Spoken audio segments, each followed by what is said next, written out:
to the Be My Guest podcast, where we interview inspiring entrepreneurs who share their stories and their insights and much, much more. You made a great choice tuning in today to the Be My Guest podcast. Welcome and enjoy the show.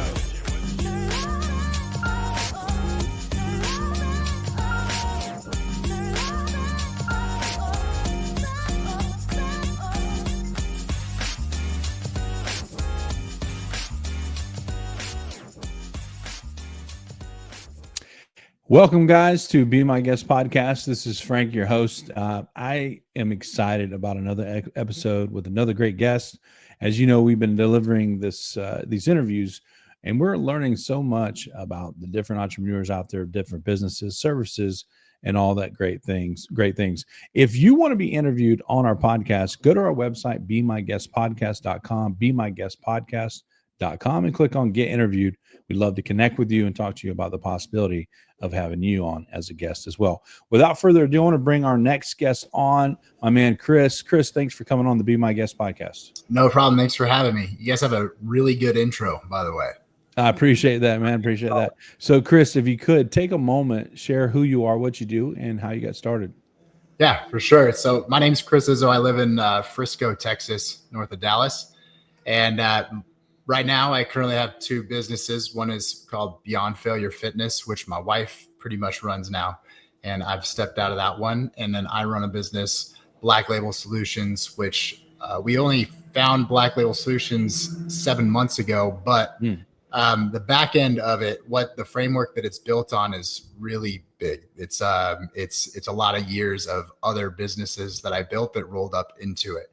And so it's pretty cool. It's a really good system, and the people I have working with me have been working with me for quite a while. So the businesses, I guess, like entrepreneurs on this show, they'll probably understand this.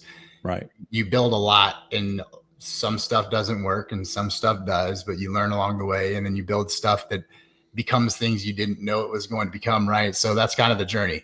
How it started was I was an engineer. I guess I should start when I was in college, I was kind of getting into trouble. That's a good spot to start. Yeah. And I was getting in trouble a lot. And then I found health and fitness. So go to the gym, started to eat right, take care of myself, and stop the drinking, which is probably what really did it. And I just maintained that because it made me a better person, right? So the fitness part of my life became a big, big part of it. So as I moved into my engineering job and away from the college years, my side job would always be to work on my new projects. I always had that entrepreneurial side to me. Right. And I started building a fitness platform and a dating app that's called It's a Fit. And in building the app, 22 years old, I ran out of money. So I'm like, I got to market this. Otherwise, I'm going to be the only one in my dating app, which sounds terrible. I don't want to date me. And so I figured out how to organic market, got to a few million followers organically on social media.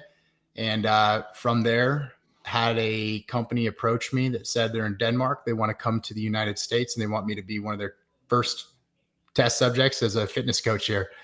I ran the numbers on it. A few million followers. If I converted 0.25%, it would still pay out pretty well. And it worked out. So quit my job, started my fitness business. It grew very fast. I started hiring coaches. In doing that, I've always had a love for the tech side. So I built out the tech and the automations and the systems behind the business. That developed into a business in itself that was called Skill Sifters. That's the tech side of what is Beyond Failure Fitness today. But I also had to outsource a lot of help to keep things moving along, right? So it was tech and outsourcing. But all of my coaches also needed to continue promoting the business. Yeah. So I had to teach them what I knew about marketing, which I learned from the dating app.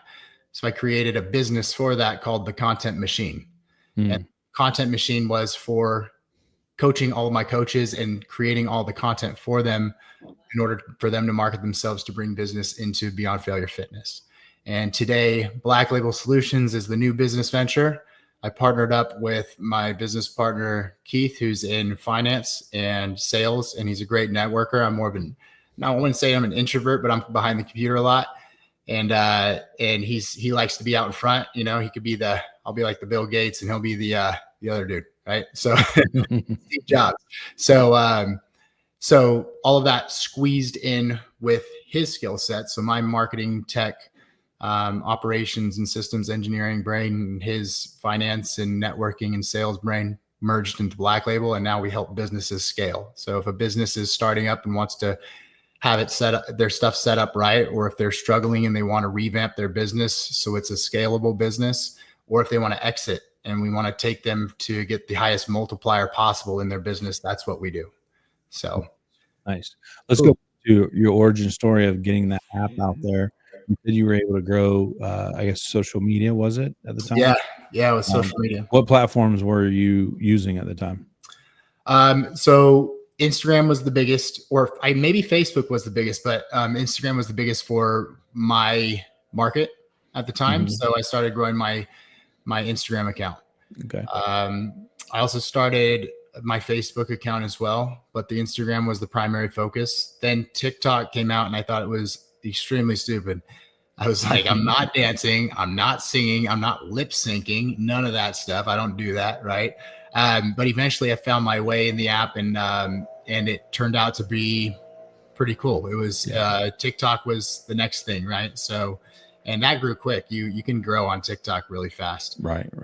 Yeah. So started YouTube as well, and that was good. We have some really good videos, but then it became so busy work that it's like you got to let go of something, right? Right. So when you were building out the socials for the dating app, what was one of the main strategies you were using to get the followers? You want me to be completely honest? Yeah. There's a little thirst trap every once in a while. Okay.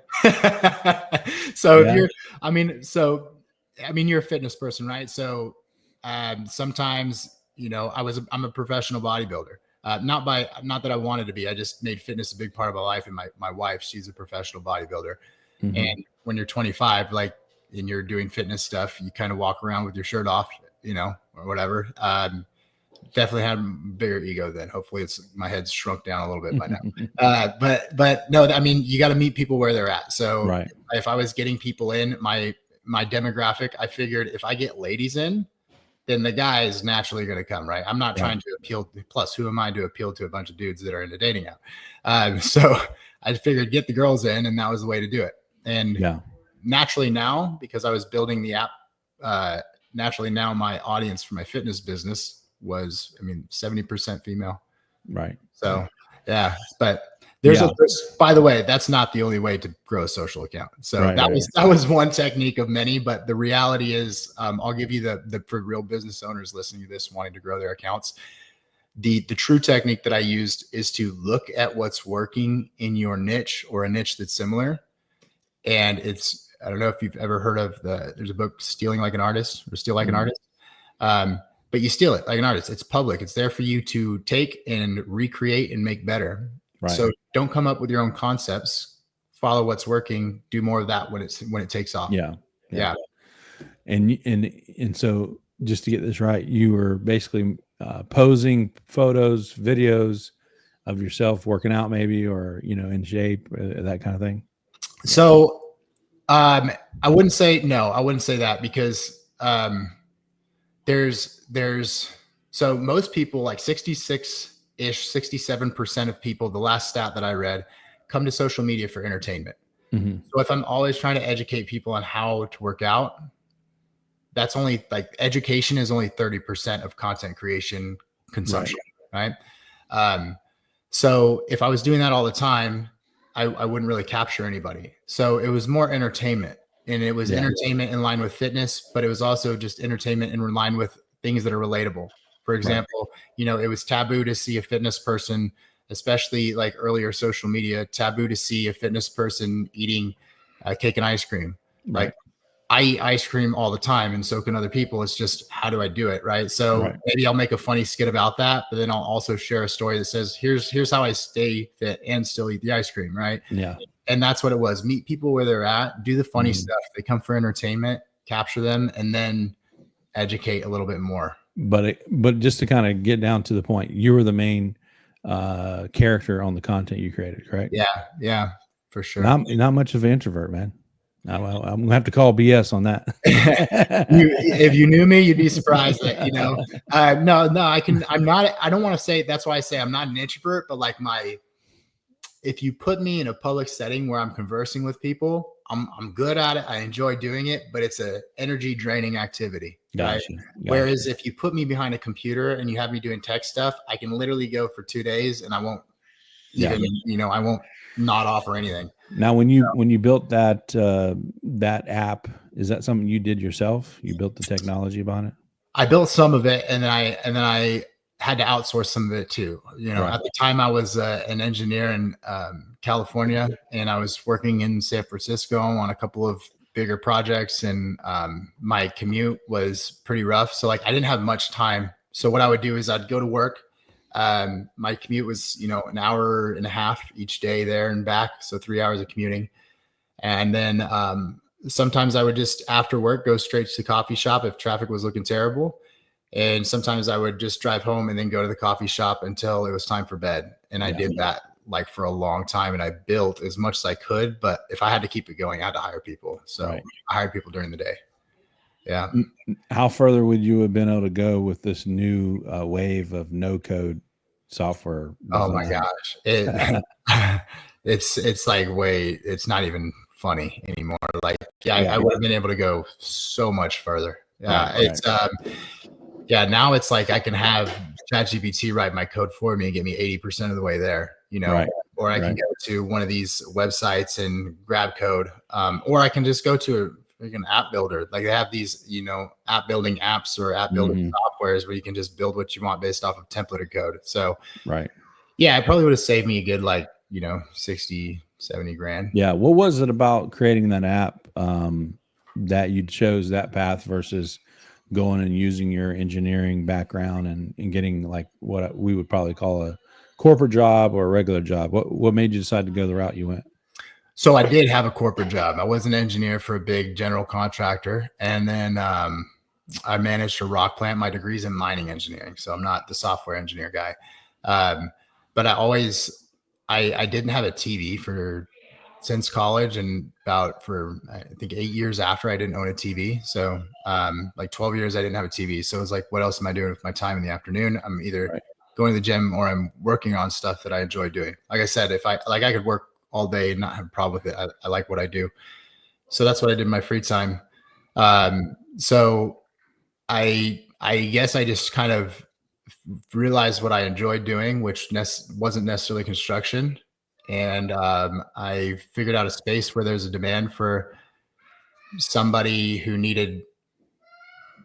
wanted something, right? Like I wasn't on the dating apps before. I actually wasn't going to be on my dating app either. But I would always hear about Tinder, which was the thing at the time, and everybody, how they, can't find, they go on these gnarly dates on their first one. It's just like horror story, And I was like, well, what if you already knew what the person enjoyed doing? Like if you're a person who likes an active lifestyle, what if instead of just trying to figure it out at a restaurant and having this terrible experience, you both are golfers and your first date's at Topgolf? Or you're both into tennis, or you're both into, rodeos, or I had like 54 categories, or lifting weights, or whatever it is. Right. So I felt like that demand was there. And that's why I went down that path. It was a public. You already knew kind of what you were getting into because the app shows how compatible you were with somebody else based on your active lifestyle interests. Nice. Yeah. What was some of the main lessons you learned from that venture of trying to do the app there? I would say so there's different lessons because I was in a young phase of my life, right? And I think had I not done that and went through the struggles that I went through in building the app, I wouldn't have the knowledge of certain things that I have today. So for young people, or for people who are just like, when I say young, I mean like young to business, the lesson that I learned is that now in hindsight, that stacking your skill sets and knowing generally how to do a little bit of everything and then actually getting good at a few things is really important. Because if you don't generally know how to do something, you don't know if the person who's doing it for you is doing it right is doing it in the right timeline, is doing it in the right, with the right amount of budget in mind, right? You have no pull there. So that means you have to hire someone else who's a project manager that does know this stuff to check the people who you're already paying to do it, right? Which gets expensive, which is what I had to do. So that's for somebody who's young. I would say try to do a lot of it yourself before you bring in a partner or before you bring in other people. See what you can do and learn yourself when you're young. But as you're older and you have to move the needle quicker, reach out to people who know the right people and do your own due diligence. Don't just say, hey, who do you have? And then people are going to give you a million recommendations. Ask every single one who's given you a recommendation, have you used them? And what was the outcome? Because people will recommend all day, but they've never used the person. Just because they're a good person doesn't mean they do good work, right? So that's how you can lose a lot of money real quick, is you don't vet the actual recommendation. Yeah. So I would say that's the other lesson. And let's go back to the people that reached out to you. I didn't quite catch that part of what was it that they wanted to do with you that caused you to do the fitness. What was that offer like? What was that opportunity like? It was cool. So they found who I was on social media because of the following. The following is big, and they saw that I was an engineer. And so they put two and two together. This guy is not a fitness coach. He has a huge following. He's probably not leveraging the following in the fitness space. He knows a lot about his stuff based on what we see, right? Great candidate for us to use as a test dummy in the States. And then they reached out to me. They actually had somebody here in the States he was the boyfriend of somebody who worked for the company, and he trained in the same gym as me, which is how they found me, I think. And so that guy. So what I want to ask about is, what was the test dummy thing for? I didn't catch that. Yeah. So test dummy thing was their app was overseas in Denmark, right? So that was their main clientele, and they were working throughout Europe, and they were moving into the United States and understanding the demographic and the culture and the people here and what was going to work and what the pricing was like and what the sales calls were going to be like, and changing the app from kilograms to pounds and changing distances from meters to miles. Like all of this stuff was going to change, right? So I was the test dummy, experimenting with the app, giving the recommendations, talking through the sales culture and the lifestyle here versus there. And the holidays, right? You have holiday promotions because they'd help you with your campaigns that you run. So I was the one giving the feedback on all of that stuff and giving the recommendations for improvements. And it was a good experience, really good group of people. Yeah. The company is called Lennis. And it was a app for fitness as well. Is that right? Yeah. So it was a coaching app. It was a fitness coaching app. Yeah. And what was their business model? Was it like a subscription based, or how did they do it?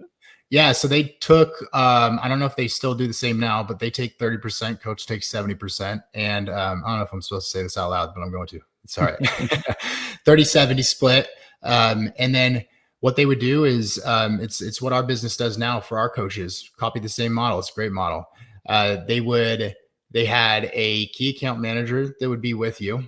They were the people that kind of knew the ins and outs of all things to help you grow your business. As you grew your business, they would give you, for another percentage cut, they would give you the opportunity to grow using their staff, which, cool. We're going to have a sales team that comes in for you now. That's another 12%. We're going to have the marketing, paid advertising side come in for you now. That's going to be another 15%. And then they just collect they're a percentage of sales, which made sense for any coach who wanted to, reach $1 million as a coach. Right. It worked very, very well. Good people, super knowledgeable. All the stuff that they had implemented in the system worked very well too. So it's kind of like plug and play. If you just want to focus on coaching and not really build out the business, they could do it for you. Oh yeah, they had staff there for you, ready to go. You just had to prove to them that you were worth the effort, and they would go miles for you. Awesome. Yeah, and the two guys that I worked with became pretty good friends. They're good people. Pretty cool. Yeah. What made you step out and do what you're doing now as far as helping businesses scale? It's what I love to do. So like my brain works in I don't want to say a different way, but it's totally an engineer brain, right? I work in processes. I don't make decisions. I like to let data-driven stuff be the deciding factor. I like I like visionary type stuff, but I can integrate, and that's a skill that I think less people are integrators, and far less are integrators than they are visionaries. So if I can put the pieces together for a business and help them make a bunch of money, that's really cool and fulfilling to me. And then it's always been my dream to sell my own businesses and get into M&A, so acquiring businesses and building them and scaling and then selling, right? And this seems like the natural progression, helping others build businesses as I prove that I can. If they don't have the money, but I think it's a good concept, how about I do it for free? And I take a piece of the business, right? So it makes a lot of sense. Yeah. Gotcha. It's really cool though. It's really cool. Yeah, definitely. I'm interested in those type of things too, dabbling into buying and getting businesses under an umbrella and all that good stuff. That's awesome. Yeah. So the scaling, let's talk about scaling a business. Some people may understand it, some people may not. What is scaling a business? What does that mean? Scaling a business, it's going to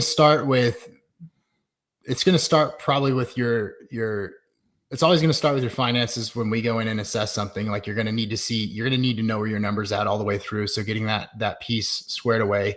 But rather than where we start, what does it actually mean?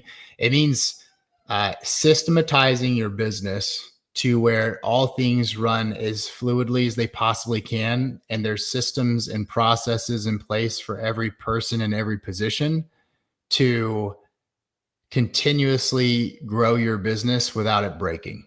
Right. Meaning no client, no lead goes falling through the cracks, meaning no opportunity is left unnurtured, meaning no administrative person in your business hates being there, meaning that you're vetting people and you're hiring well-qualified people all the way through, that you have training programs and SOPs and continuous efforts to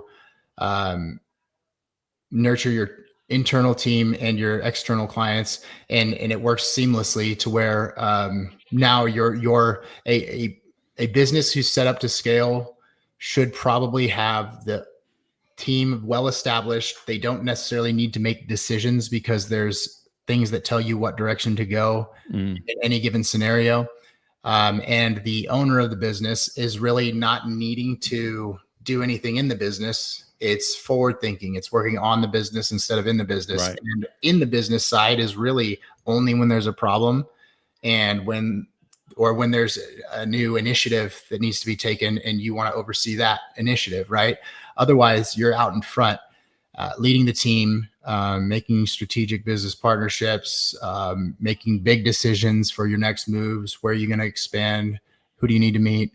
Right. And then regularly going back to your team and just making sure that they're all taken care of as well, which is great. But yeah, scaling really is just a seamless business that flows with happy customers, happy employees, and a vision for the future to continuously grow without stagnating. Where, based on your experience, where do you see businesses kind of having the most challenges when it comes to scaling? The owner. It's always the owner. It's the owner of the business every time. Every owner is their own bottleneck. The biggest challenges are, so there's quite a few that stand out. Let's see here.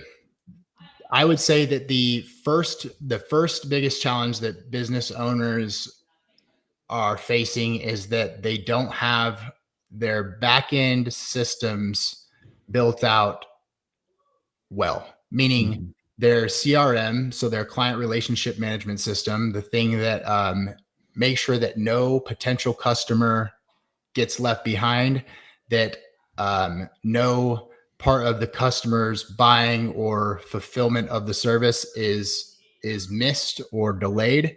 Right. They don't have that stuff down. So what we would do is we would go and automate a ton of that stuff so that the person whose job it was to do things manually, they don't need to remember anything. They don't need to do it manually. They just make sure that it's happening, and they get bumps every once in a while when things aren't happening, right? So if a new lead comes in, that lead gets connected with or a text message and an email. Hey, this is so-and-so business. Our team got a notification and they will be reaching out shortly. And then the sales representative gets the notification. And then if they don't follow up, they get notification after notification until it happens.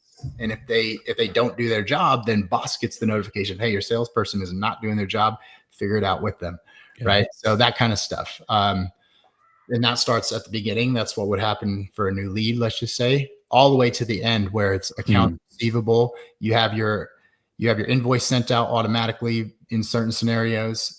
They had a good experience. So you send out a review, you get good feedback, you send them to Google for a Google review, and then you nurture them thereafter. Maybe you cross-sell a product or upsell a product, or, so it's all the way from start to finish. Most people do not have that because they don't know how to put it together. Right? I would think when you ask most people how you grow your business, most of them are going to say, well, I need new clients or more clients. Right. And, obviously that's one way, that's a lever. But how have you seen doing some of the back end work that you're talking about reflect on the bottom line? What's the typical way that does that? Most people don't realize how many clients that aren't coming back because the service was poor, aren't recommending because the service was poor, reached out 5 months ago and never heard from anybody, so they don't know what to do, and they're not coming back because of that. Yeah. Wanted something but didn't know that they had something else that was available for them that they went to someone else for, right? So like most in building these systems, most business owners don't even have a clue of how much lost opportunity they have. And then how much potential opportunity they have in their own ecosystem already. You don't need to get another lead. You need to keep this person in longer. Let's extend the lifetime value of your client. Or you need to ask these people who had great experiences to give them an incentive to refer your business. So we set up affiliate programs for people, right? They don't capitalize on the opportunity that's right in front of them. They're stepping over, quarters to pick up pennies kind of thing. And there's a ton of opportunity right in front of people. Wow. So yeah, it's pretty wild to see like the turn of things when you get automated systems in place and, good text messages and emails and phone call follow-ups and, collecting payment, that sort of follow-up. It's crazy to see what happens. But we also have like a lot of lead generation systems that we plug in right away too. Right. And that also works super, super well. So you mentioned some of the things that may cause a person or a client or a customer to leave because of poor experience, basically. What's some of the things you guys offer that may change that for that company? So first of all, when the starting point is when we get this system set up, if a client is marked as lost in somebody's system, we don't just mark them as lost, we mark them as lost, and then we select a reason why they were lost. And we assess from there, what is the most common reason for losing a client, right? So, and that way we know how to adjust certain parameters, right? So some of the things that we would offer in those scenarios would be like, okay, let's just say the client is lost because the dollar amount is too much for them. It's too expensive. They're going to go somewhere else, right? Well, we train our clients on how to do downsells and have downsell products, or maybe we reestablish the offer that they're making. Instead of charging $300 per month, charge $100 for the first month and then charge $350 for every month thereafter. Now the price point on the first month or the first 3 months or whatever, barrier of entry is a lot easier for somebody, right? So maybe it's negotiating or switching the offer or the positioning of the offer. Some other things would be for client experience. Automating client touch points is super important. So for example, a lot of the roofing contractors that we work with, they don't have any sort of client facing notifications. Our roofing contractors though, in their systems, when it's time for an inspection, the day before, we're sending out a design PDF with their design on it that says, here is what to expect tomorrow when we show up. There's a 30-minute notification before the inspector shows up, right? Here's what to expect before our job day tomorrow. There's a weather delay notification that the internal team gets. If the weather is bad, then they can immediately inform the client, hey, we're so sorry the weather's bad. We're going to reach out via call and make sure we get you rescheduled ASAP, right? Sending a notification, hey, it's been a year since can you believe it's been a year since we've worked on your house? Like, hopefully that roof's holding up. By the way, here's a PDF guide that we made for you on how to maintain the lifespan of your roof. A year later, oh, by the way, just a reminder, you have this referral link that we made for you, and we pay you $500 every time you send us a referral. We're just going to put that link right here in this email for you, just in case you forgot about it, right? Mm-hmm. That's lost opportunity that's opportunity from a client who was a year old that I get a roof from, So tons and tons of stuff that we're doing just to maintain client touch points that I don't think a lot of people are. Right.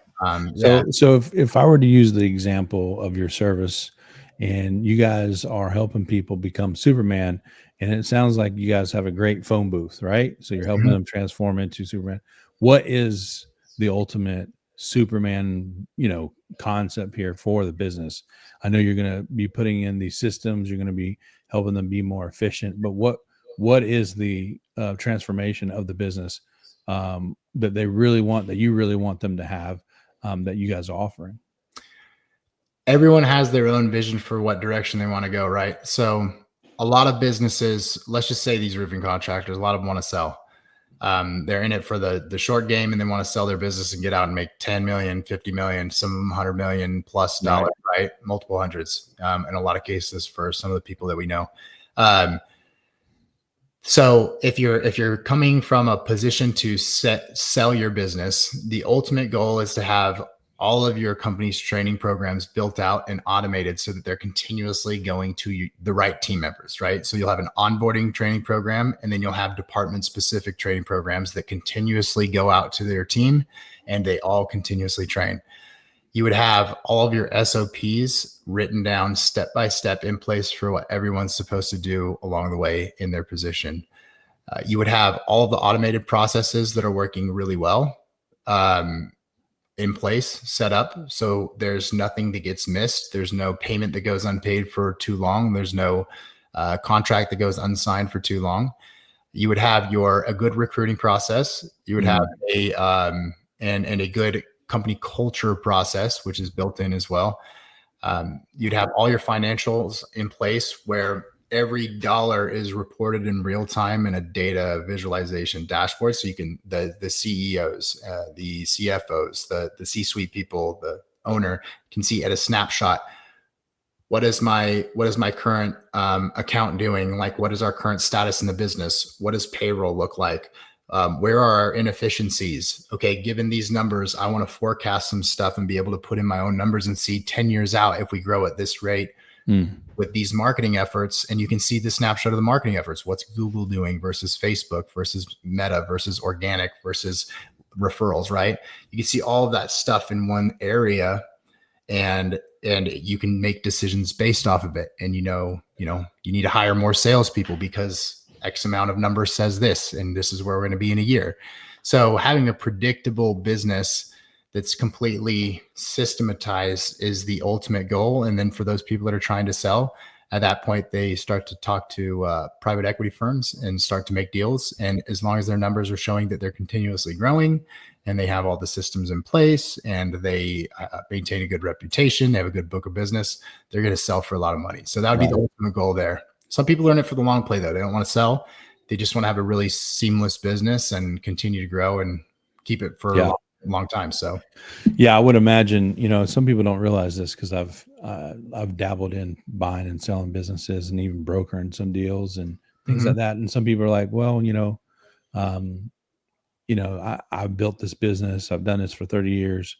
And, a lot of times you have to give them the bad news is even though they're doing a certain revenue number, they are the business. So if they walk away, their business is gone. Yeah. 100%. So something like your service would allow them to be able to have a business in place with the systems in place they need. So that, when they do walk away, the business doesn't walk away too. So that's been some of my experience. I would imagine that would be helpful when you guys come in place and help them out.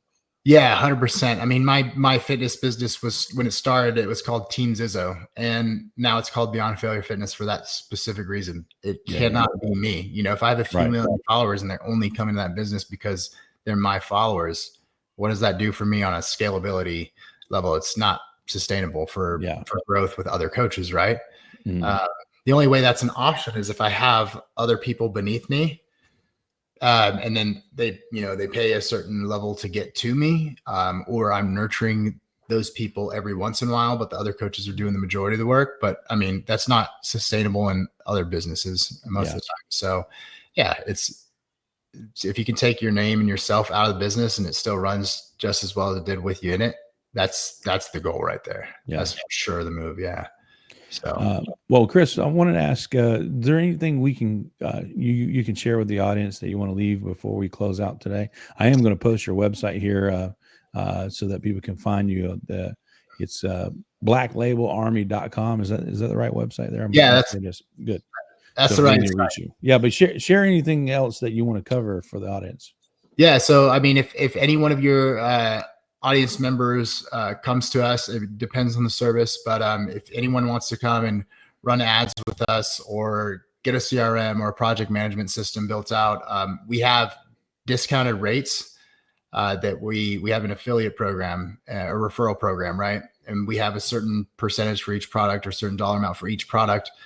And if they come from your program, then we will match that as a discount for them. So anyone can get any one of those services and some of them are pretty sizable. You know, some of them are $750 off, $500 off, $100 here and there. That's amazing. Yeah, it's pretty cool. And then we also have a network and coaching group as well for any business owner who might want to join that and be involved with a group of people who are really value driven. They're not trying to take, and the network and coaching group itself is very value driven as well. Yeah. It's my business partner and I were both in a networking group before that had a lot of chest pounding going on, a lot of old kind of washed up information that really didn't move the needle in anyone's business. So these people were just, in their problems and they were stuck and you'd see them for multiple years. Our goal is to actually put tactical stuff in front of his face and actually force them to build strategic business partnerships within the network. That's our goal. And we're not trying to, it's a low dollar thing. It's like $199 a month. And then we have a referral program there. So if you bring in 3 people, it pays for it's like $65 a person. So 3 people, it pays for itself. 4 people, you start to get paid to be in it. Nice. It's super, super value driven. Like we're trying to actually, we have another coach in there too. So we don't even make money off the group. It's really for us just as much as anyone else. So yeah. So yeah, but if you guys come in, if any of your followers come in and mention your name, then we will make sure that they get that discounted rate. So that's amazing. Well, folks, if you find Kris's services to try to get your business with systems, try to get your business in a place where you could sell it and, get the most multiple as possible. Or even if you just want to be able to have more of a off-hands approach so that it runs smoothly, I think Kris is the guy that you want to reach out to for him and Black Label Army. So, hey, Kris, I appreciate the time. Just stick around real quick and I'm going to play this outro video, but thank you guys for watching another episode of Be My Guest. You've been watching Be My Guest podcast. Thanks for tuning in. If you want to be a guest on our podcast, go to BeMyGuestPodcast.com. That's BeMyGuestPodcast.com.